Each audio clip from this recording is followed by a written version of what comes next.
I want to go back a bit and talk a little bit of theory.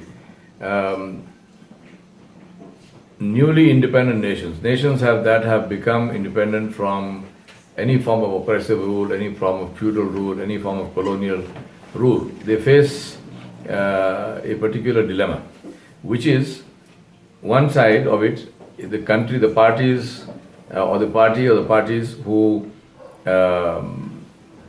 within quotes, ran the revolution to free the country.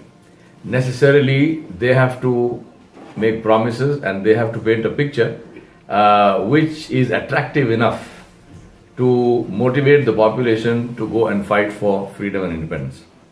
Now, when they get freedom and independence, then the chickens come home to roost. And you have to make that dream that you painted come true, which is not as easy as we think. The second part of the dilemma is that just like a little child growing up, when you are a little child growing up, whatever happens to you is, again, within quotes, somebody else's fault, or somebody else does it and that somebody else is the parents.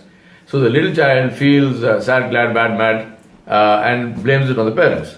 The child grows up, parents are not there anymore, you are an independent person, you still feel sad, glad, bad, mad, now who do you blame? And that's what happens to countries which come out of colonial rule of any kind.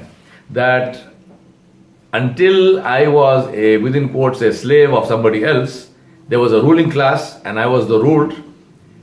Whatever happened to me, good or bad, I blamed it on the ruling class quite legitimately because they were the rulers.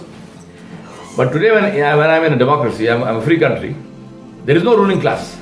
Who is the ruler? I am the ruler. So now what do? I still have the same problems.